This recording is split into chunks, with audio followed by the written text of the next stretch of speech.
Selanjutnya kita akan memasuki sesi pematerian dari Bapak Ari Rahmat Riyadi dengan tema pedagogik profetik untuk anak soleh. Nah, masih nyambung ya, tapi kali ini pematerinya berlatar belakang pendidikan BK. Kalau tadi Bu Popon dari PAI, mohon bantuan kepada operator untuk menampilkan CV beliau. Dipersilakan.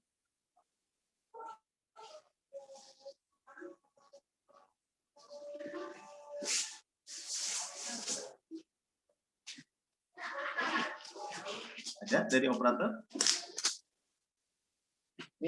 Bentar nggak apa-apa nih. Assalamualaikum Kang Ari. Sudah ada bergabung? Waalaikumsalam warahmatullahi. Oh, oke, nanti Kang tayangannya Hakim, akan langsung sehat. Alhamdulillah, mantap. Nah, ini kakak senior saya ya, yang masih ganteng di usianya, yang sudah tak lagi muda nih. Iya. Paling pedih kalau diingatkan dengan usia. Kalinya kita ada kegiatan bersama, mudah-mudahan tidak bosan ya, karena kata orang-orang saya memang tidak membosankan. Alhamdulillah. Sehat Kang Ari? Alhamdulillah. Di pagi hari ini? Luar biasa. Ini Kang Ari ini sedang sibuk nih, sedang berkelindan satu kegiatan dengan kegiatan yang lain. Mudah-mudahan senantiasa Allah beri kesehatan lahir dan batin. Ya. Amin. Baik, tidak berlama-lama. Tayangannya katanya langsung dari Kang Ari ya? Boleh. Oh, tapi izinkan sebelum ke sana, izinkan saya untuk membacakan CV Akang dulu. Mangga. Nah, baik, saya izin. Nah, baik.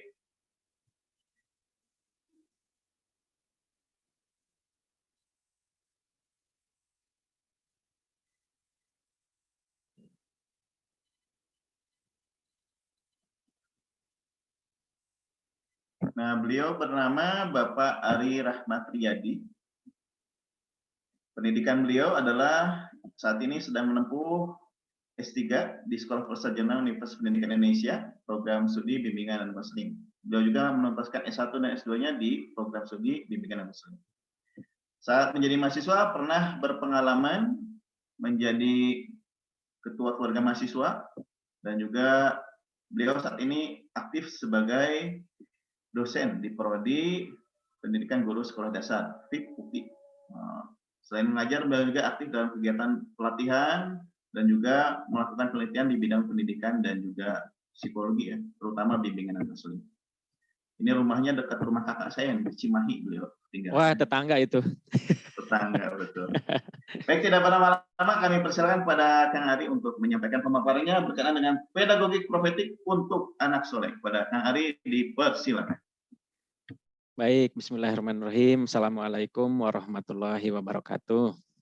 Waalaikumsalam warahmatullahi wabarakatuh. Yang terhormat tadi Ibu Popon masih ada tuh di dalam ruangan Zoom ini. Kemudian kalau dari visualnya ada juga Prof. Samsu, Pak Samsu ya, promotor saya, mudah-mudahan sehat selalu. Kemudian Bapak Ibu seluruhnya yang hadir di sini, barangkali ada yang sudah kenal, ada yang tidak kenal, ada yang usianya lebih muda begitu ya, lebih tua, tentu saja mengikuti falsafah Ki Hajar Dewantara bahwa semua orang adalah guru gitu ya. Maka pada kesempatan ini saya bukan satu-satunya sumber ilmu, tetapi saya juga akan memanfaatkan momen ini sebagai pembelajaran. Hadirin seluruhnya, saya akan coba share screen bahan tayang yang saya sajikan. Barangkali Kang Hakim ini sudah terlihat ya? Masih proses Kang? Oh, masih proses.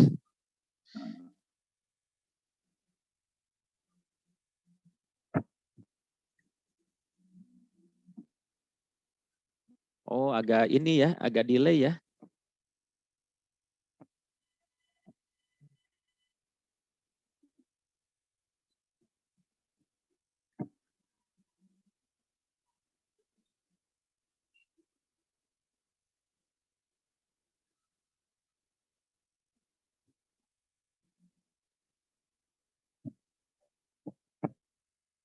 Halo? Halo, silakan ya. Mas udah? Ini ya. Ah, udah keluar. Udah. Oh udah keluar, iya. Bangga. Duh, mudah-mudahan lancar nih. sinyalnya. Ibu Bapak, hadirin seluruhnya, judul saya ini judul yang tidak mudah sebetulnya. Sampai ya tentu saja berbagai banyak alasan kenapa judul ini masih dalam tanda kutip masih mentah. Karena ternyata menggali tentang agama itu sangat luas begitu ya yang saya rasakan. Jadi ini bagian dari proses pengalaman hidup. Kalau bicara usia tadi Kang Hakim mungkin kita agak jauh ya. Pada kesempatan ini saya 1 tahun lagi menjelang 40 gitu ya. Jadi itu adalah usia yang sangat kritis. Kritis dalam pengertian di usia 40 itu satu titik di mana kalau bagus mudah-mudahan bagus ke sananya gitu. Jadi life begins at 40. Nah, jadi ini saya mau mengakhiri ini usia dalam tanda kutip kekanak-kanakan lah begitu. Mudah-mudahan. Nah, ini judulnya lengkapnya begini. Pedagogik prophetic dalam pembelajaran berbasis bimbingan untuk mengembangkan karakter anak soleh. Gitu. Nah, namun sebelum ini mulai, tentu saja ada semacam rukun begitu ya di dalam satu pertemuan begitu ya. Ini pelan-pelan aja karena saya tidak biasa, ini termasuk materi yang berat nih. Walaupun ini kajian saya sendiri. Pak Hakim ya, nanti mohon dibantu. Slide berikutnya, wah di sini agak delay Pak Hakim. Di sana sama nggak? Sekarang yang tampil udah muncul apa? Profil narasumber dan disclaimer itu ya. Oh iya. Sebelum saya memulai lebih dalam, termasuk tadi rukun pertemuan kita, begitu ya. Ini tadi permintaan panitia memang disatukan antara CP dengan materi sebetulnya sudah dikirim. Nah kalau dibaca-baca CP saya ini sangat kalau dalam bahasa agak gaya begitu ya, unrelated into gitu, sangat tidak terlalu berhubungan dengan persoalan yang akan saya bahas sendiri gitu. Karena ya saya misalnya mengajar di filsafat, mengajar psikologi pendidikan, apa dan segala macam, latar belakang saya dalam tanda kutip umum, sehingga penulisan atau pengkajian tentang apa yang akan dibahas ini merupakan sesuatu yang kita belajari bersama gitu ya. Mungkin agak tertatih-tatih, mungkin juga di sini juga label STAI sebagai ilmu sekolah atau lembaga pendidikan tinggi yang berbasis keislaman sebetulnya akan sangat lebih fasih berbicara apa yang akan saya bicarakan. Nah, jadi itu disclaimer-nya Pak Hakim, maksud disclaimer-nya ya. Iya. Artinya apa CV saya ini jadi tidak bermanfaat apa-apa sebetulnya pada bagian yang akan saya jelaskan justru itu. Gitu ya. Tapi ada yang memotivasi saya juga, lanjutkan karena sampaikanlah satu ayat gitu kan. Walaupun ya sampaikanlah walaupun tidak banyak begitu, tidak banyak atau tidak mendalam. Baik, ya ini pengalaman dan segala macam. Kalau dari kasus konseling hipnoterapi tercatat memang dari tahun 2012 ya sekitar segituan gitu ya. Mudah-mudahan itu bisa menjadi pengalaman yang nanti bisa kita bagi. Nah, saya ingin melakukan pembukaan Kang Hakim. Ini pelan-pelan aja, sangat pelan-pelan nih. Kang Hakim tidak apa-apa ya? Oke. Kita sering menggunakan pembukaan di dalam ceramah apa dan segala macam dengan kalimat ini misalnya salah satunya. Tapi saya ingin terjemahkan dan Ibu Bapak bisa melihat itu sambil saya bacakan. Untuk memenuhi rukun. Ya, Hakim. Di sini agak terbata-bata nih, wajah Pak Hakim agak ngepris begitu ya, tapi mudah-mudahan kesananya lancar. Oke. Ya, Innal hamdalillah. Nah, nahmaduhu, Bapak Ibu bisa baca artinya ya. Wa nasta'inu wa nastagfiru. Ini biasa sekali dibacakan oleh pemuka agama, ceramah dan segala macam. Saya patah-patah supaya kita pahami maknanya. Wa na'udzubillahi min syururi anfusina wa min syarri ati a'malina. Mayyahdihillah fala mudhillalah. Barang siapa yang Allah berikan petunjuk, maka tidak ada yang dapat menyesatkannya. Kita lanjutkan ya. Wa may yudlil fala hadiyalah. Barangkali ini apa ya? Apa Pak Hakim bahasa Inggrisnya entog memagahan renang kameri. Memagahan renang ka entog gitu ya. Tapi saya ingin berlindung kepada Allah Subhanahu wa taala melalui kalimat-kalimat ini begitu. Pada apa yang akan saya sampaikan. Nah, wa may yudlil fala hadiyalah, dan barang siapa yang Allah sesatkan maka tidak ada yang dapat memberikan petunjuk padanya. Gitu ya. Asyhadu alla ilaha illallah wahdahu la syarikalah wa asyhadu anna Muhammadan abduhu wa rasuluh. Nah, kita lanjutkan ya. Ya ayyuhalladzina amanu taqullaha haqqa tuqatih wala tamutunna illa wa antum muslimun. Ini pesan berat nih sebetulnya. Kalau di kadang-kadang ini menjadi ritual pembacaan pembukaan, tetapi sebetulnya pesan yang sangat penting untuk kita dalam mengakhiri kehidupan. Dan janganlah sekali-kali kamu mati melainkan dalam keadaan beragama Islam. Kita lanjutkan. Ya ayuhan nas taqu rabbakumul ladzi khalaqakum min nafsi wahidah. Wa khalaqu minha zaujaha wa batsa minhuma rijalan katsiran wa nisa. Wa taqullahal ladzi tasaaluna bihi wal arham. Nah, jadi kita insya Allah pada kesempatan ini bersilaturahim ya untuk menuntut ilmu, mudah-mudahan berkah. Innallaha kana 'alaikum raqibah. Nah, mudah-mudahan kita juga selalu sadar bahwa apapun yang terjadi, ini saya sekarang Pak Hakim sebagai informasi ini agak terbata-bata ininya gambar Pak Hakimnya nih. Ya? Tapi saya ke Pak Hakim dan teman-teman lancar tidak nih? Lancar. Ya. Lancar jelas. Biarkanlah kita serahkan kepada Allah ya. Nah, gitu. Yang berikutnya, mohon maaf nih pelan-pelan nih. Ya ayyuhalladzina amanu taqullaha wa qulu qaulan sadidah. Nah, mudah-mudahan kata-kata kita yang akan kita diskusikan, yang bertanya, saya misalnya diberikan kelancaran, dan kata-kata yang muncul adalah dari Allah begitu sebagai petunjuk untuk kita dalam menjalani kehidupan. Yuslih lakum a'malukum. Mudah-mudahan setelah kita mengikuti seminar ini, amal-amal kita menjadi lebih baik. Wa yaghfir lakum dzunubakum, dan mengampuni dosa-dosa kita ya. Wa may yuti'illah wa rasulah. Nah, faqad faza fauzan azimah. Mudah-mudahan kita memperoleh kemenangan yang besar. Sementara itu, Pak Hakim. Nah, kita akan masuk kepada materi. Jadi saya betul-betul ingin berlindung kepada Allah Subhanahu wa taala atas apa yang akan saya sampaikan. Termasuk berharap juga ilmu yang turun dari Allah Subhanahu wa taala yang kita sedang akan diskusikan ini sehingga kita tidak termasuk orang-orang yang tersesat begitu ya. Nah, saya akan bahas dulu di awal terkait dengan manusia. Kenapa ini penting?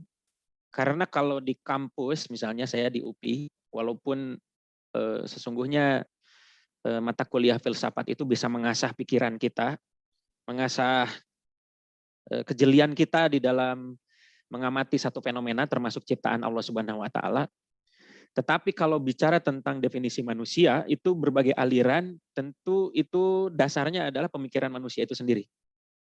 Nah, oleh karena itu ada misalnya filsafat idealisme mengatakan manusia itu hakikatnya spiritual. Filsafat realisme hakikat spiritual dalam pengertian bukan spiritual keagamaan, tapi spiritnya saja gitu. Kemudian realisme, progresivisme dan seterusnya. Itu akan bisa jadi berjalan seiringan atau bertolak belakang dengan versi manusia menurut Tuhan, menurut Allah Subhanahu wa taala. Nah, Pak Hakim mulai ngantuk nih. Memang suara saya itu didesain untuk menghipnosis. Iya. Tidak apa-apa. Jadi saya karena di 204 orang ini termasuk saya, kondisi psikologisnya berbeda-beda. Nah, tetapi memang itu bukan membicarakan Pak Hakim ya, itu sebagai sampel Pak Hakim. Tapi untuk yang lain, untuk yang lain, situasi dan kondisi ibu bapak menyimak saya bercerita ini pasti kondisinya berbeda-beda. Dan tentu saja diawali dengan niat yang baik. Mudah-mudahan kesempatan mengikuti seminar ini Allah turunkan ilmu gitu yang akan mengubah amal ibu bapak sehingga menuai keberkahan. Nah, kembali ke topiknya. Manusia menurut Allah, saya ambil satu nih, dan ini yang terkenal tentu saja di kalangan ibu bapak peserta ya, terutama di STAI.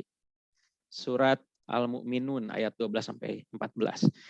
Dan sesungguhnya kami telah menciptakan manusia dari satu saripati tanah ya. Kemudian kami jadikan saripati itu air mani yang disimpan di dalam tempat yang kokoh. Kemudian air mani itu kami jadikan segumpal darah. Lalu segumpal darah itu kami jadikan segumpal daging, dan segumpal daging itu kami jadikan tulang belulang. Lalu tulang belulang itu kami bungkus dengan daging, kemudian kami jadikan dia makhluk yang berbentuk lain. Maha suci Allah pencipta yang paling baik. Ini salah satu versi versi Allah Subhanahu wa taala tentang manusia, bahwa manusia itu diciptakan dari anu dan seterusnya. Nah, kenapa dan seterusnya, masih banyak definisi manusia yang diberikan oleh Allah Subhanahu wa taala tentang manusia. Ya, ada nas, manusia itu ada insan, ada basar dan lain-lain lah. Nah, kenapa ini dibahas, bahwa kita harus tahu tentang diri kita sebagai pendidik, dan tentu saja termasuk di dalamnya sebagai anak didik gitu ya. Barangkali di sini ada banyak mahasiswa juga. Karena dengan mengenal diri, nanti kesananya dihubungkan dengan pendidikan, kita akan menjadi tahu apa yang harus dilakukan. Ini di wilayah filosofisnya aja dulu ya.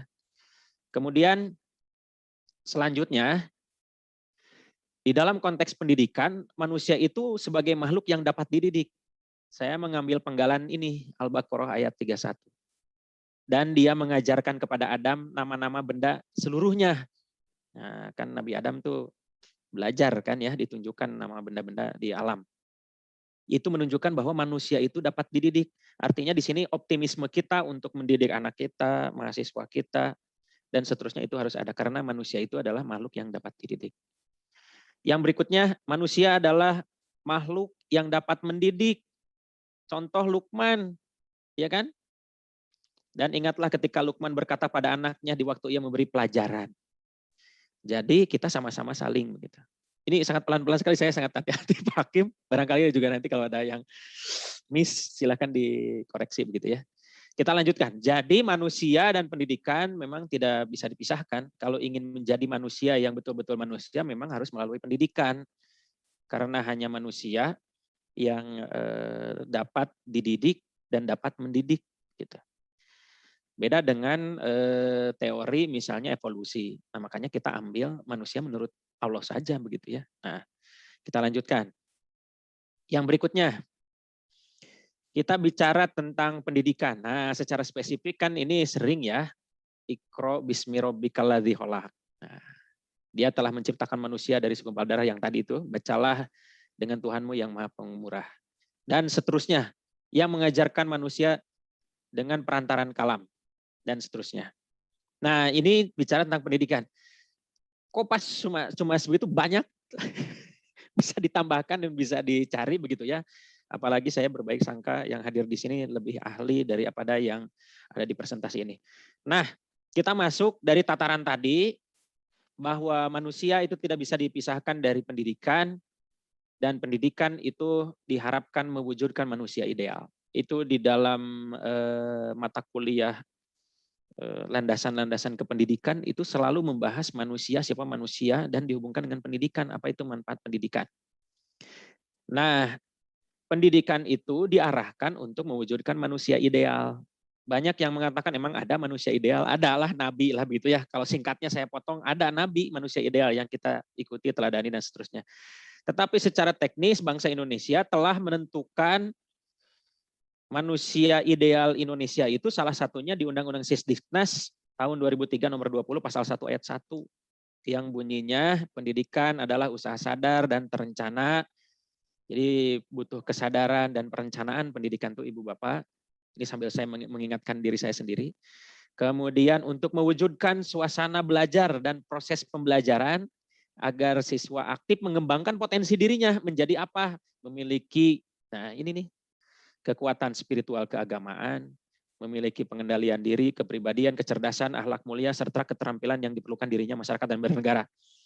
Nah ini adalah manusia ideal Indonesia. Begitu. Pasal 1 ayat 1 dari definisi pendidikan. Harapannya dari potensi yang diberikan Allah Subhanahu wa taala itu terwujud kekuatan spiritual, pengendalian diri sampai pada keterampilan yang bermanfaat bagi dirinya, masyarakat dan negara. Nah, kita lanjutkan.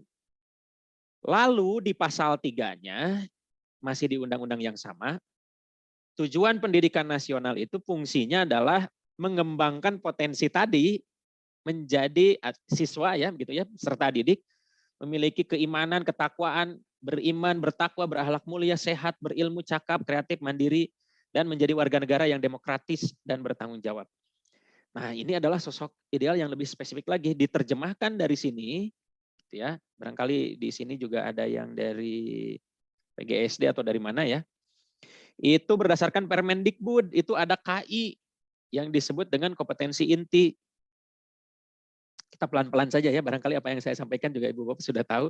Yang pertama KI 1, ada sikap spiritual, KI 2 sikap sosial, KI 3 pengetahuan, KI 4 keterampilan. Nah kompetensi inilah menjadi profil paling sederhana untuk melihat perkembangan siswa kita. Gitu Bu Eli, nanti kita diskusi. Bu Eli ini paling online nih. Pak Hakimnya menghilang. Bu Eli sedang di sekolah ini kayaknya. Nah jadi kita bisa melihat profil siswa dari 4 komponen ini. Komponen ideal memiliki pengetahuan, memiliki keterampilan, memiliki sikap spiritual, memiliki sikap sosial. Bayangkan kita ya sekarang, atau bukan bayangkan kita, bayangkan Ibu Bapak atau saya, kita bareng-bareng membayangkan ada sosok manusia atau anak didik kita yang pengetahuannya tinggi, keterampilannya tinggi, spiritualnya rendah, sosialnya rendah. Orangnya seperti apa tuh? Yang pengetahuannya tinggi, terampilnya luar biasa, tapi sikap sosialnya rendah, spiritualnya rendah. Nah tentu saja pasti profilnya kurang lebih akan selalu identik dengan KPK, gitu. Korupsi gitu ya. Mereka kan pengetahuan tinggi, terampil untuk melakukan manipulasi dan seterusnya, tetapi sikap sosialnya rendah sehingga bansos saja dikorupsi. Nah gitu. Dan apalagi sikap spiritual ya. Tahu bahwa Tuhan itu ada, tapi meyakini bahwa Tuhan itu tidak pernah comel. Nah, jadi korupsi aja gitu. Nah, bagaimana kalau di profil siswa? Kalau tidak seimbang, pengetahuan tinggi, keterampilan tinggi, tapi sikap sosial spiritual rendah, ya pasti tentu perilakunya akan sangat tidak kita harapkan. Sama juga kalau sikap spiritualnya tinggi, sikap sosialnya tinggi, tapi pengetahuan rendah, keterampilan rendah, tentu kita bisa melihat orangnya itu mudah ditipu, dimanfaatkan orang, kemudian apa ya? Ya pokoknya orang yang ada di telunjuk orang lain. Gitu. Nah, oleh karena itu harapan dari manusia ideal di dalam kurikulum 2013 terutama itu secara komprehensif pengetahuan lengkap, keterampilan iya, sikap juga positif, baik spiritual maupun sosial. Kita lanjutkan. Faktanya, ini saya menunjukkan fakta karena Ibu Bapak masih bisa googling nih, hasil googling ini saya capture tadi pagi. Kita lihat ya sumbernya nih, kita lihat sumber berita ini. Yang pertama ini ada sebuah kasus tahun 2016, ada siswa SMP yang membunuh perempuan dengan memasukkan cangkul ke arah vagina. Dicolok begitu ya, kalau bahasa Prof. Samsu dicolok. Dan sangat sadis kan itu perilaku. Tapi kita lihat sumber beritanya. Ini dari Okezone. Pembunuh Eno ternyata siswa berprestasi. Kemudian dari Tribun, siswa SMP pembunuh gadis 18 tahun dikenal berprestasi. Pelajar SMP pembunuh Eno ternyata berprestasi. Dari Tempo, lulus SMP peringkat 5 besar. Si pembunuh itu lulus dari SMP peringkat 5 besar. Artinya dari sisi pengetahuan yang diukur dari sisi pengetahuan, wilayah kognitif, si anak yang membunuh ini memadai begitu. Begitu ya Bu Eli. enak itu sambil ngopi, Bu Eli. Memang nikmat ya kalau seminar begini tuh. Bisa sambil ngopi, sambil makan. Tapi tidak apa-apa, dinikmati aja ya Bu ya. Anggap aja ini apa, sedang apa ya. Nah, saya ingin menunjukkan ada fakta-fakta. Mungkin ini fenomena gunung es yang di capture ini satu, tapi mungkin ada gunung es di bawahnya yang bisa terlihat. Berikutnya, RAL, si pembunuh tadi, ternyata orangnya pendiam dan irit bicara. Jadi hati-hati kalau punya teman yang pendiam, irit bicara, barangkali dia akan memasukkan cangkul ke arah belakang, gitu ya, sadis.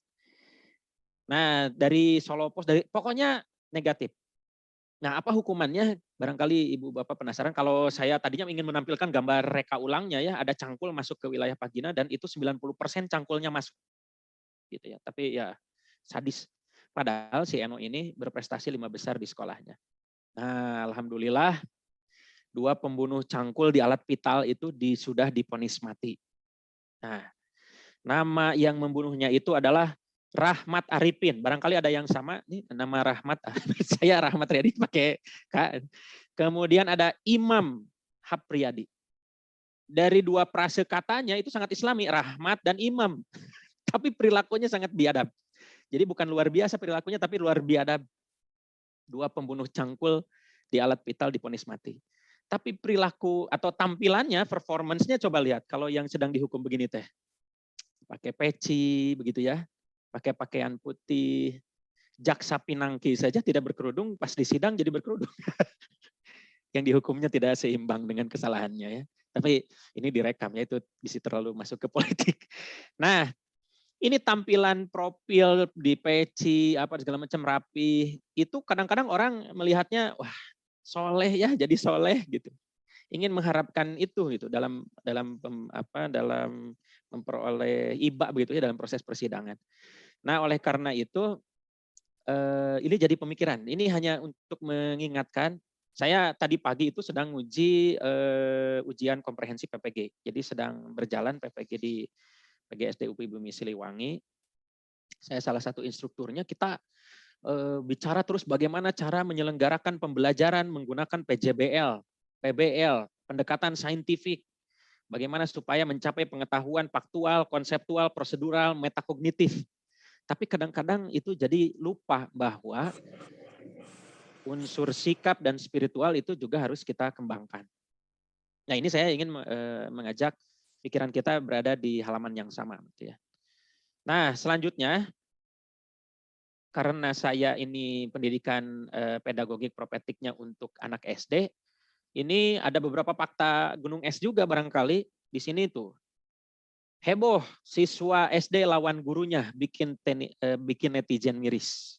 Netizen itu kadang miris, kadang tidak beradab juga kan, suka komen sembarangan ya Bu Eli ya. Bu Eli punya Twitter itu aduh luar biasa itu. Area bebas ekspresi. Yang berikutnya viral di medsos, bocah SD melawan ibu guru. Ada videonya, tapi tidak sempat saya download. Yang berikutnya viral juga, siswa di SD di Surabaya tantang guru karena ditegur merokok. Jadi kebayangkan profil si anaknya itu, mau sepintar apapun dari sisi kognitif dan pengetahuan atau keterampilan, tapi kalau ada sikap spiritual dan sosialnya rendah, ya beginilah kejadiannya. Nah, oleh karena itu, diajukanlah nama istilah pedagogik propetik. Sebetulnya, Ibu Bapak, ini bukan berarti muncul ketidakyakinan bahwa Islam itu sebagai agama yang rahmatan lil alamin, sehingga diksi yang dipilih dari frase ini adalah frase umum, pedagogik propetik. Sebetulnya ya ilmu pendidikan nubuah, keagamaan dasarnya, Islam gitu ya. Dan wah kenapa ini sangat eksklusif Islam? Lah berarti tidak yakin bahwa Islam itu rahmatan lil alamin. Kita sendiri sering biasa menggunakan kata ahad, isnen, salasa, dan segala macam kan itu sudah diadaptasi. Barangkali ke depan yang paling dikenalnya adalah ya mudah-mudahan ilmu pendidikan Islam yang akan diwakili atau diteruskan oleh teman-teman di STI ini gitu, yang mayoritas menjadi peserta. Coba ini digali lebih dalam, saya yakin teman-teman akan lebih mendalam untuk mengungkap ini. Nah, kenapa pedagogik propetik? Pedagogik itu adalah ilmu pendidikan secara sederhana ya. pedagogik, ilmu pendidikan, tetapi ada yang membedakan pedagogi dengan pedagogik. Ini rujukannya buku Pak Tatang Syaripudin. Beliau rujukan utamanya juga dari Langeveld, bahwa ada pedagogik, ada pedagogi. Kalau pedagogik itu teoretis sistematis, jadi di dalamnya kajian-kajian yang sifatnya teoretis. Kalau pedagogi adalah prakteknya. Nah, makanya ada hubungan antara pedagogi dengan pedagogik, yaitu pedagogi itu menginspirasi pengkajian, membangun teori-teori pedagogik. Teori-teori pedagogik menginspirasi pelaksanaan pendidikan melalui pedagogi. Oke, nah ini udah mulai agak teoretis nih. Tapi pelan-pelan aja lah, pelan-pelan. Yang berikutnya pedagogik propetik. Apa itu? Jadi secara operasional pedagogik propetik itu adalah ilmu pendidikan yang merujuk pada nilai-nilai kenabian. Makanya profetik berdasarkan pada ajaran agama Islam yang dibawa oleh para nabi. Tentu saja Nabi Muhammad SAW. Nah, nilai-nilai kenabian itu di dalamnya tentu saja melibatkan Al-Quran dan hadis, serta beragam peristiwa yang bersumber dari periwayatan para sahabat.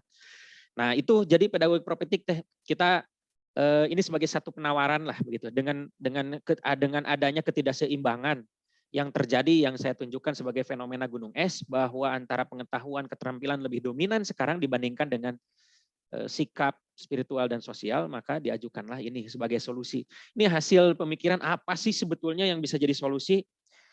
Kan misalnya ada pertanyaan, ada pernyataan, kan itu mah lama atau merujuk pada zaman ini mah zaman now, zaman RI 4.0, zaman revolusi industri 4.0 ya. Kalau RI 1 kan presiden, RI 2 wakil presiden, ini RI 4.0.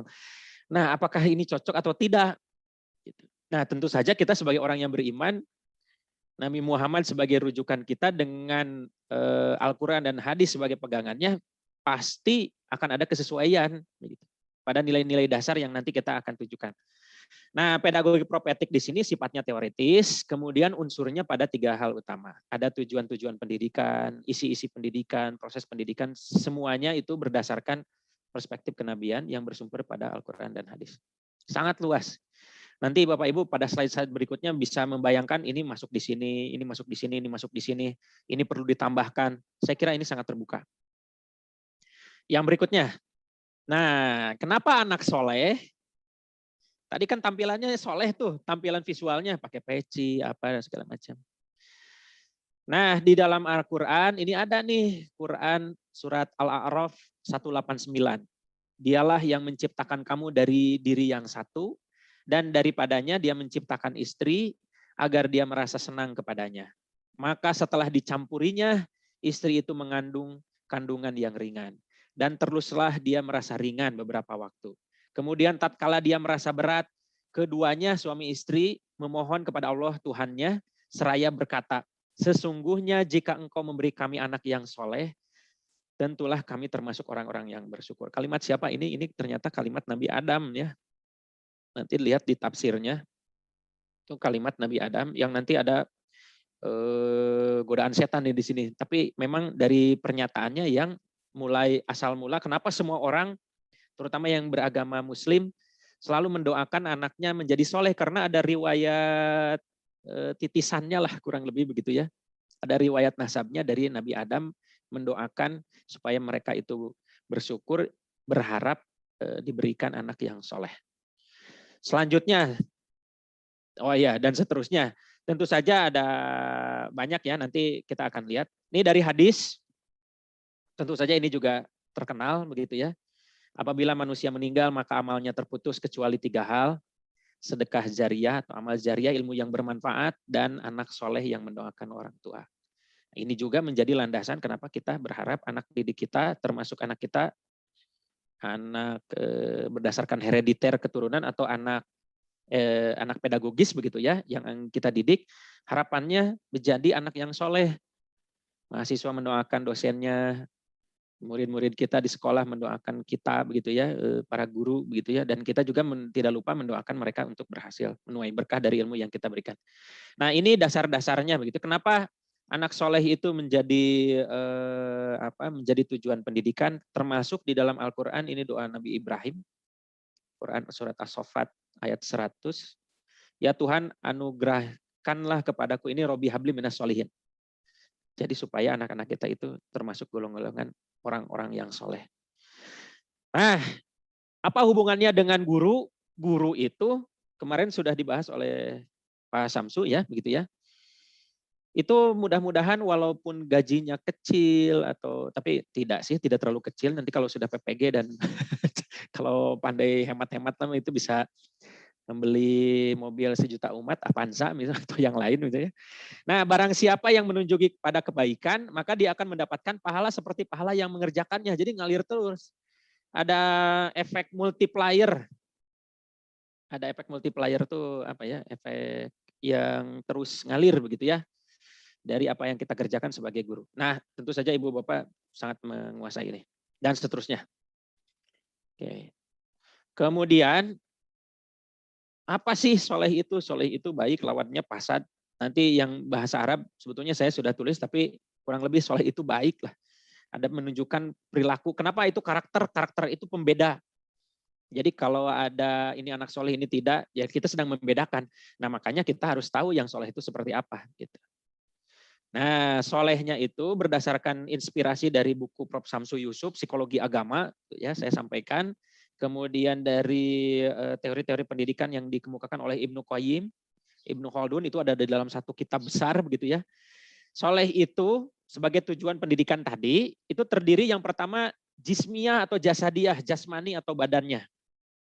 Jadi soleh teh banyak, bukan hanya berpeci seperti tadi, tapi perilakunya biadab begitu ya. Kemudian solehul pikriyah, pikriyahnya atau pemikirannya bagus. Kemudian kolbiyah, hatinya. Kemudian amaliyah, perbuatannya di dalam keseharian. Lalu ini yang tambahan dari yang dikemukakan oleh Pak Samsu di dalam buku Psikologi Agama adalah setelah saya rangkum itu ada solehul, di sini ada unsur maslakiyah, keterampilan. Jadi yang soleh itu jasadnya baik, jasmaninya, pemikirannya bagus, kolbiahnya bening, amalnya baik, punya skill, punya keterampilan, itu terhubung dengan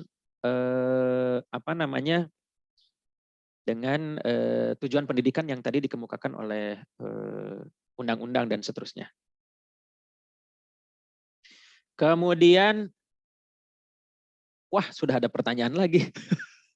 Apakah soleh dapat termasuk pada ranah sosial? Ya termasuk, karena di situ ada amaliyah. Nah mungkin pertanyaan itu muncul sebelum ini muncul ya. Jadi sudah terjawab ya. Nanti kita diskusikan. Tapi itu yang sementara barusan sudah terjawab. Kan kita senang ya menambah-nambah sesuatu atas sebetulnya itu tuh sudah sempurna. Seperti penyelenggaraan pendidikan. Seolah-olah penyelenggaraan pendidikan itu hanya berpusat pada wilayah pengetahuan. Maka lahirlah istilah kata pendidikan karakter. Lah bukannya kata Plato begitu ya atau Aristoteles. Pendidikan kalau tanpa karakter itu bukan pendidikan. Nah oleh karena itu kenapa pendidikan ditambah karakter? Tapi ya itu silakanlah. Tapi ya soleh kadang-kadang ada ayo dong kesolehan sosialnya dikembangkan. Padahal soleh itu sendiri sudah mencakup unsur sosialnya, ranah sosialnya juga sudah masuk. Oke, terima kasih atas ininya lumayan ya. Kemudian kita lanjutkan. Nah, apa indikator karakter anak soleh? Ini hasil dari penyelaman terkait dengan aspek-aspek tadi, yang 5 tadi, jismiyah, fikriyah, kolbiyah, amaliyah, dan maslakiyah. Kemudian ini melibatkan 20 pakar dan praktisi pengukuran, ahli bahasa Arab, dan seterusnya. Ternyata untuk jismiyah itu melibatkan 3 indikator. Kalau ingin soleh, dianggap soleh di bagian jasadiah atau jismiyah atau badannya adalah 1, jadi teman-teman atau saya atau kita itu harus bersih. Barangkali mengikuti webinar ini ada yang belum mandi.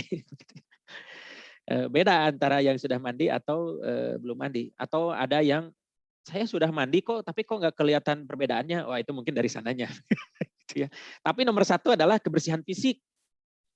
Yang kedua badannya sehat, karena yang bersih fisiknya belum tentu sehat. Gitu. Nah sehat badannya belum tentu bersih. Nah jadi Ini ada 2 indikator, bersih fisiknya, sehat badannya. Ditambah yang ketiga, tangkas, gesit. Apa ya, gesit, tangkas. Ya pokoknya apa ya, bukan parigel, apa ya bahasa, pokoknya gesit lah, tangkas gitu ya. Dari menggunakan dari apa yang ada di anggota tubuhnya, gesit. Yang berikutnya apa, indikator fikriyah, ini ada 5.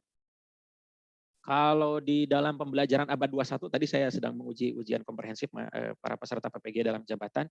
Apa saja tuh pembelajaran abad 21 karakter yang diharapkan? 1 itu collaboration skill. Yang berikutnya critical thinking skill, yang berikutnya creative thinking skill and problem solving, yang berikutnya dan seterusnya.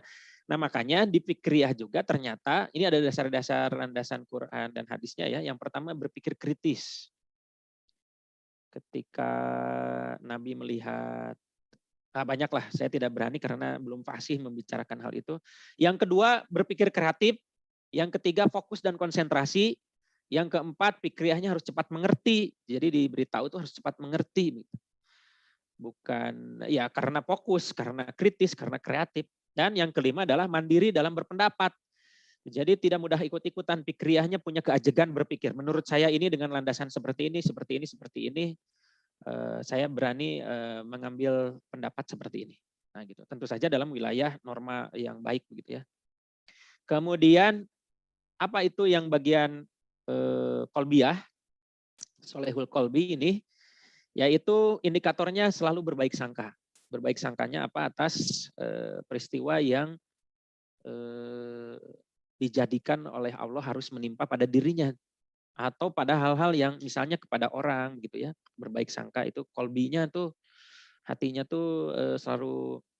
Memang ini ada yang mengatakan ini apakah wilayah fikriyah atau kolbiyah, tapi ternyata setelah ditelusuri ini wilayah yang akan menenangkan jiwa begitu ya, berbaik sangka. Yang berikutnya adalah terhindar dari penyakit hati, indikator yang berikutnya. Ini untuk item-itemnya itu ada kesombongan, ada ujub, ada hasad ya, iri ya, kikir dan riya.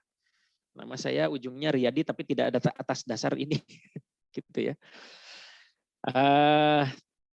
Ibu Bapak, saya tidak menemukan Pak Hakim nih, barangkali masih ada karena yang lain. Ada kan, masih ada? Masih? Ya, nuhun.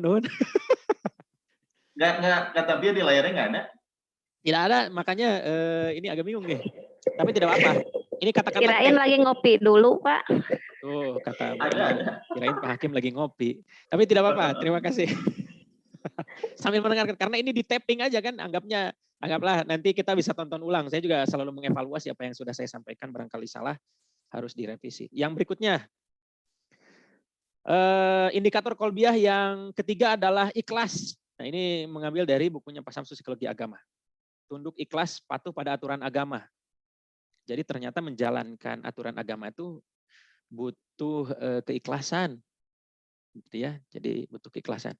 Yang berikutnya adalah senang pada perbuatan baik sekaligus membenci perbuatan terlarang. Ini ada yang mengatakan ini 2 indikator. Tapi saya putuskan ini 1 indikator karena senang pada perbuatan baik itu sekaligus membenci perbuatan terlarang. Yang kelima adalah penyabar. Terima kasih Bu Eli sudah sabar, dicatat sedikit-sedikit. Karena kata Imam Syafi'i, ikatlah ilmu dengan mencatat. Betul, bagus. Makanya orang Jepang teh, kenapa ya orang Jepang teh cara ranggih, tapi masih ada papan hitam, blackboard, nulis pakai kapur. Siswanya masih mencatat lagi. Mungkin merujuk pada Biar Imam Syafi'i. gampang mengingat, Pak. Alhamdulillah. Ya karena psikomotor terlibat, hati terlibat, visual terlibat, dan seterusnya. Oke. Yang berikutnya, yang keempat, di aspek amalia, ini terdiri dari 6 indikator. Yaitu berbuat baik selaras dengan perintah agama. Ini pada perbuatannya ya. Tadi patuh saja, misalnya memang bisa diwujudkan, tetapi bisa jadi hanya sekedar, oh ya oke. Tapi ini selaras apapun yang dilakukannya, selaras dengan perintah agama. Yang berikutnya adalah mengajak orang lain pada kebenaran. Ini sebetulnya patahan nih. Setelah mengajak orang lain pada kebenaran, itu juga sekaligus mencegah atau mengajak orang lain menghindari kemungkaran supaya jangan ke sana gitu. Ada unsur dakwahnya di amaliyah itu. Jadi solehnya tidak soleh sendiri. Nah, itu maksudnya di sini di amaliyahnya. Nah, yang berikutnya adalah tolong menolong dalam ketakwaan, dalam kebaikan, apa ya, bil biri wa taqwa itu, dan tidak di dalam perbuatan dosa. Nah, yang berikutnya adalah istiqomah dalam berbuat baik, karena berbuat baik juga kadang-kadang kalau tidak istiqomah tidak baik juga ya, dan menghindari perbuatan. Jadi kata kuncinya yang ke indikator kelima itu adalah istiqomah. Istiqomah berbuat baik itu kontennya ada dua, berbuat baik dan menghindari perbuatan mungkar. Tapi kata kuncinya istiqomah, ajeg gitu ya, reliable. Yang berikutnya adalah bersegera melakukan kebaikan. Nah, gitu. Yang berikutnya adalah maslakiyah. Nah, ini yang paling tambahan dari yang Prof. Samsu itu adalah maslakiyah itu terkait dengan kalau di definisi Ibnu Qayyim itu bahwa orang itu kalau ingin baik itu harus punya skill, keterampilan, ada potensi Tuhan atau potensi Allah Subhanahu wa taala yang diberikan kepada manusia yang harus diaplikasikan, yaitu bakat, potensi akal, potensi fisik. Nah, makanya di sini maslakiyah itu orientasinya adalah orientasi keterampilan. Yang pertama sadar di wilayah kesadaran. Waktu itu di wilayah fikriyah. Bukan, ini terkait dengan keterampilannya apa saja bisa diidentifikasi, disadari. Yang kedua diterima. Kadang ada yang tidak menerima kelebihan sehingga tidak dimanfaatkan. Kalau kata Prof. Samsu nanti atau Umi Nani ya sempat berpesan ke saya, itu nanti jadi kupur nikmat. Udah diberi potensi tapi tidak mau, misalnya tidak mau memanfaatkan potensinya. Nah gitu. Itu menerima, diterima. Yang berikutnya adalah terampil menyelesaikan amanah sesuai dengan kemampuan. Nah ini nanti wilayahnya ada, nanti kita itu mengambil pekerjaan harus sesuai dengan kemampuan. Kan sekarang banyak ditunjukkan orang-orang yang tidak mampu sebetulnya tidak pada paknya, tetapi diberi jabatan yang tidak sesuai. Ya, karena politik lagi. Ya, nah berikutnya komunikatif. Ya, mohon maaf komunikatif barusan pakai P. Tapi komunikatif itu mampu menyampaikan ide, gagasan dengan jelas gitu ya. Nanti dasarnya adalah tabligh kalau Nabi itu ya. Bisa menyampaikan tapi sifatnya persuasif, bisa mengajak, bisa mengubah orang dari apa yang disampaikan. Yang kelima adalah kemandirian perilaku ekonomis. Jadi maslakiyah atau bakat atau keterampilan kemampuan ini harus membuat nanti anak didik kita menjadi bisa hidup di dalam menjalani kehidupan di dunia. Karena doa kita adalah fi dunya hasanah wa fil akhirati hasanah. Nah kurang lebih begitu, itulah indikator anak soleh teh. Jadi Bu Eli nanti atau siapa tadi yang baru menikah, nanti pada saat memproduksi putranya berdoa. Dengan mendoakan anak soleh. Tapi di dalam pikirannya itu jadi lengkap.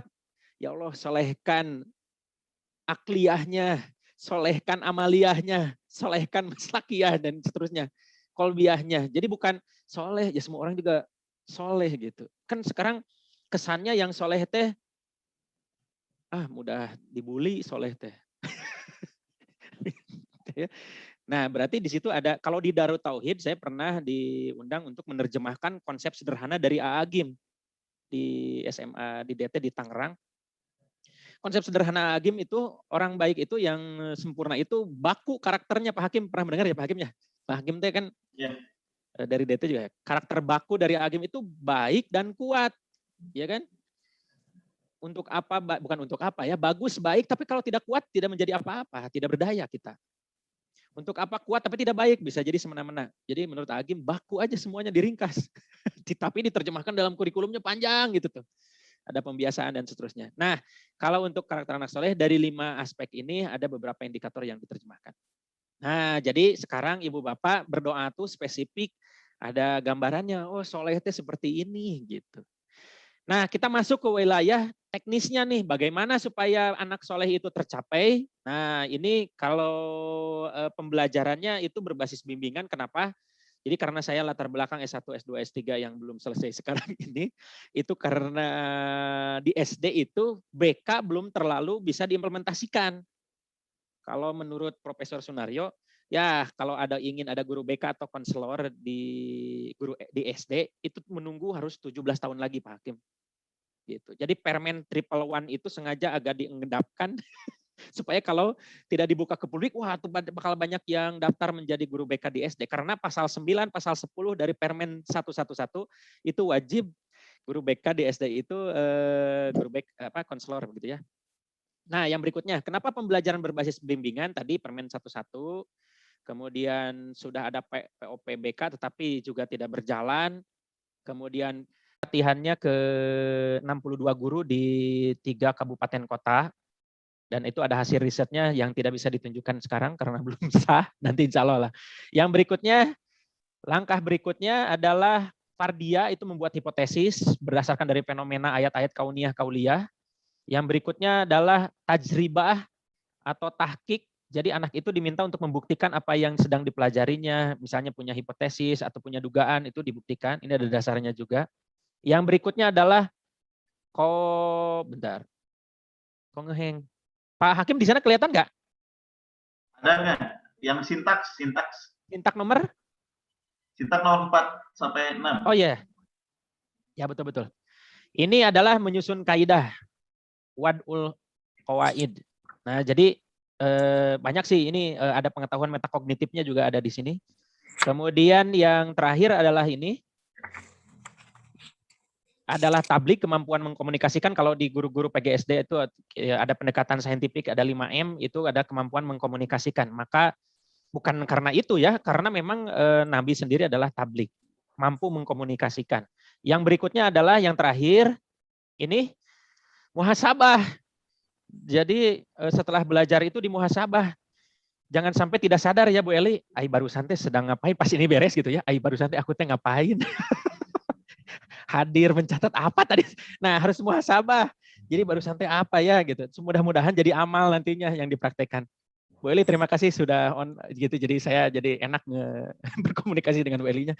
Nah, jadi itu Pak Hakim, terakhir kita muhasabah, nanti juga kita muhasabah, akhir kegiatan ini muhasabah, apakah ilmu yang kita pelajari ini bisa kita amalkan atau tidak dan seterusnya. Disertai rasa syukur, alhamdulillah ya, bisa kemarin menyimak Pak Samsu, menyimak Bu Ipa, menyimak Pak Am dan seterusnya. Sampai tadi Bu Popon saya juga menyimak.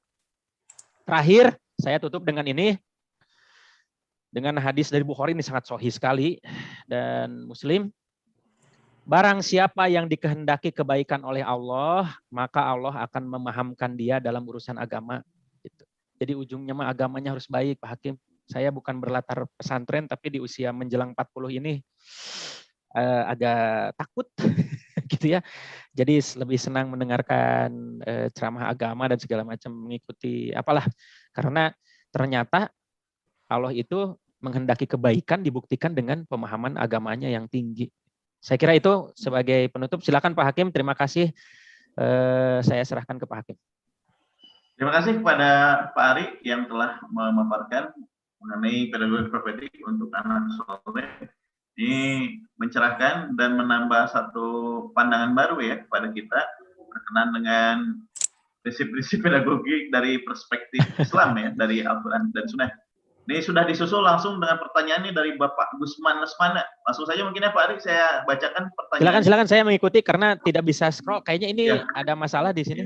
Tadi juga materi yang luar biasa dari Pak Ari Rahmat, pemaksimalan dalam penggunaan Al-Quran dan Al-Hadis dalam pelayanan BK. Ada satu kegelisahan karena menurunnya pengamalan isi Al-Quran dan Al-Hadis, bahkan banyak kegiatan membacanya karena terdengar semakin banyaknya dengan kegiatan dunia. Izin bertanya, Pak Hakim, ada bocor Pak Hakim? Ya? Ada suara ganda saya tidak terlalu ini atau gimana? Oh, udah. Pertanyaannya ini, apakah sebentar. Ada indikator manajemen diri supaya mampu mengkonseling diri untuk mengoptimalkan dan menyamakan kegiatan untuk dunia dan akhirat? Oh iya, betul. Maka Ari. Dari siapa Pak Hakim? Dari Pak Gusman Lesmana. Pak Gusman, terima kasih pertanyaan dan sekaligus ini jadi masukan juga. Apakah ada indikator terkait dengan mengkonseling diri? Itu kalau dihubungkan dengan indikator mengkonseling diri bisa jadi masuk di kolbiyah. Nah Pak Hakim, ini saya cerita ya. Curhat Pak Junizar nih yang sedang melihat Pak Bu Eli. Saya kan ada di komplek yang dekat dengan kakaknya Pak Hakim nih, misalnya ke masjid tuh. Itu suka pari, mangga giliran jadi imam tuh. Aduh, saya malu karena suratnya masih di juz amma. Tapi saya jadi semakin sadar gitu ya. Kenapa saya diputar-putar di juz amma? Karena itu di wilayah ayat-ayat surat-surat Makkiyah yang isinya tauhid. Nah, ketika membaca Al-Qari'ah misalnya ya, Al-Qari'ah apa itu kiamat dan segala macam. yauma yakunu nasu. Saya baca tuh artinya, jadi penghayatan, minimal menghayati artinya tuh sisi-sisi tauhid kita menjadi meningkat begitu ya. Makanya di situ juga bisa jadi kadang-kadang dengan pemahaman terhadap arti dan pemaknaan yang tinggi, meneteskan air mata, persoalan yang sedang dihadapi seolah-olah menjadi kecil gitu ya, kepasrahan yang luar biasa. Makanya di situ terjadi di kolbinya itu self counseling, jadi konseling diri. Pak Hakim, ini saya masuk ke wilayah hipnoterapi. Di hipnosis kan kita tahu menghipnosis itu sebetulnya bukan yang hipnoterapisnya yang jago, tapi yang dihipnosisnya yang ikhlas. Jadi ada prinsip all hypnosis are self hypnosis. Jadi semua konseling, semua hipnosis itu adalah konseling diri. Makanya tadi di dasar awal pendidikan itu manusia selain dapat dididik juga mendidik diri. Capek Pak Hakim kalau mengajar mahasiswa. Aduh, ini tadi kasih tahu enggak ini, wae. Kalau anaknya nggak mau mendidik diri, tidak mau mengubah, banyaklah ayatnya, dan tidak mengubah satu kaum dan seterusnya ke sananya. Nah, oleh karena itu betul Pak Gusman, ada di wilayah kolbiyah yang nanti pada teknis, karena konseling itu ada wilayah rasa, ada wilayah pikiran, ada wilayah tindakan juga. Nah, minimal di wilayah rasa kolbi itu ada self counselingnya. Gitu. Saya kira itu Pak Hakim. Ini berikutnya akan ada yang bertanya langsung nih kepada Pak Junizar ya. Ya, ini silakan sudah Pak Junizar dari mana nih Pak? Tangan, Pak. Dipersilakan Pak. Assalamualaikum warahmatullahi wabarakatuh. Selamat pagi semuanya. Cukup menarik ya untuk topik yang ini ya. Ini Pak Ari ingin bertanya.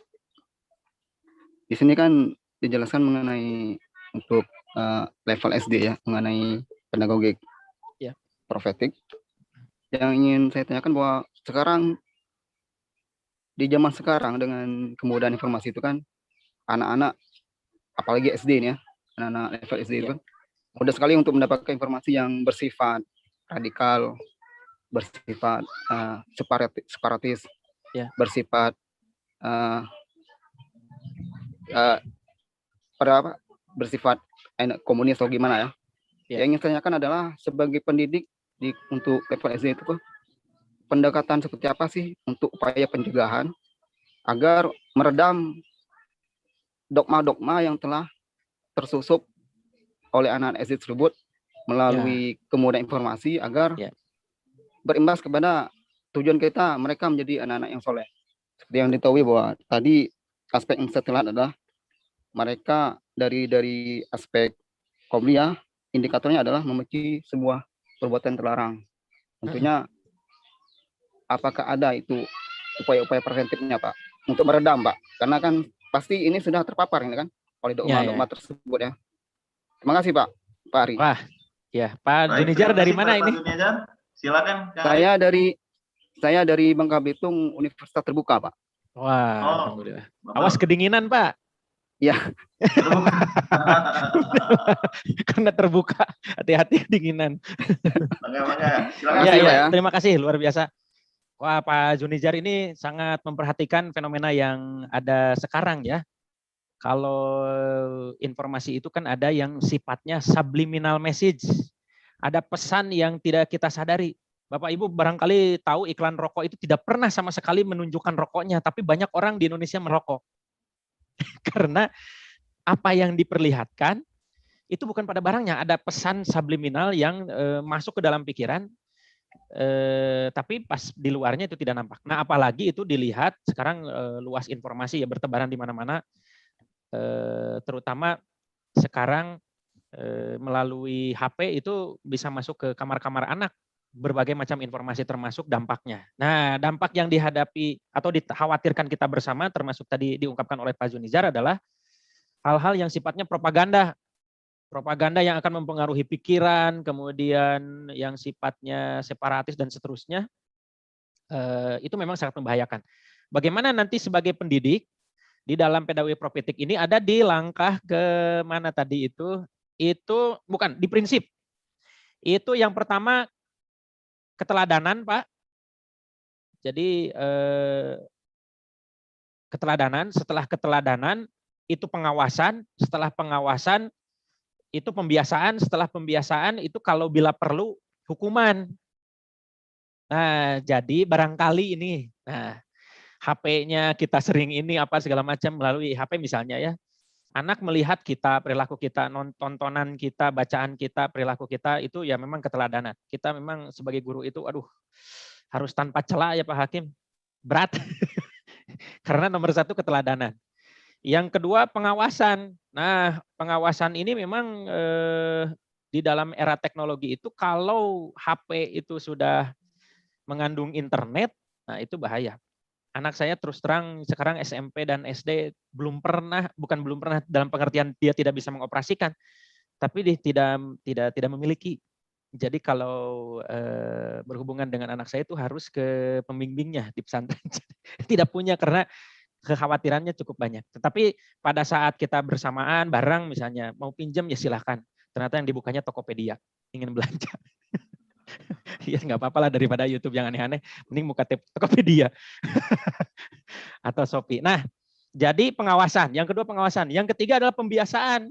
Jadi di pembiasaan ini, memang kalau untuk yang SD ini ada istilahnya ta'dib, Pak Zunizar. Memang tidak ini kan di cover di PowerPoint. Ada ta'dib. Ta'dib itu pembiasaan adab perilaku. Nah, terutama yaitu pembiasaan untuk bagaimana tadi bersikap kritis, kalau ada informasi seperti ini kritis dia, berpikir kreatif dan seterusnya di pikriahnya ya. Nah, tadi dibiasakan untuk tidak terbawa sekaba-kaba lah, sekaba-kaba Pak Junijar tidak tahu ya. Tidak terbawa arus emosi, arus informasi. Tidak taklid buta Pak, jadi tidak ikut-ikutan. Jadi kritis, tidak terbawa dengan mudah oleh ini apa namanya? Situasi gitu. Nah, yang terakhir adalah hukuman. Nah, hukuman ini adalah senjata terakhir. Nah, memang diakhirkan. Itu kan ada yang perintahkan anak kamu sholat di usia 7 tahun dan dipukul kalau 10 tahun tidak menurut. Nah, oleh karena itu adalah hukuman. Jadi terpaksa memang harus dihukum. Untuk apa hukuman? Secara behavioristik atau dari ini sendiri sebetulnya hakikat dari hukuman adalah efek jera, Pak Junijar. Jadi kalau hukumannya tidak menimbulkan kejeraan, ya masih korupsi kan? Atau masih anak itu akan melakukan itu lagi, cuman ya masih korupsi kan? Atau masih anak itu akan melakukan itu lagi, cuman segini, nanti si ayah cuman ngomong marah doang misalnya. Nah gitu. Nah oleh karena itu ini adalah yang terakhir, tapi kalau itu adalah puncak dari pendidikan yang tadi untuk anak SD, ta'dib sampai keteladanan sampai pada hukuman. Saya kira itu Pak Junijar. Mudah-mudahan bermanfaat dan bisa diperkaya oleh Pak Junijar. Kan Pak Junijar mudah-mudahan tidak puas ya, agar kita terus mencari. Siap. Ya. Makasih Pak Ari ya. Ya. Ini ada Pak Hakim, ini dari Bu Heti ya. Aisyah. Iya itu teman saya, Bu Heti. Iya. Beliau mungkin perlu diingat pula bahwa terbukanya hati anak didik pada kebenaran itu karena kehendak Allah. Nah, kita sebagai pendidik itu sebatas upaya atau ikhtiar yang Allah perintahkan, sehingga upaya itu dibarengi doa dan keikhlasan guru. Nah, ini betul. Tadi bab niat itu ya, Pak Ari ya. Iya, di awal itu memang niat kita harus diluruskan, kemudian berserah diri. Jadi kitanya juga kebayang tidak capek, Pak Hakim, menemukan anak yang bandel apa segala macam, nanti ya mungkin belum waktunya doa terkabul misalnya, tapi terus ikhlas dengan upaya tentunya. Mangga, ya, baik. Ini materinya belum tuntas sebetulnya, kalau diberikan sesi pertanyaan pasti akan banyak sekali, karena ini cukup banyak hal-hal baru yang kita peroleh di sini. Ini kayaknya harus 3 atau 4 pertemuan kayaknya.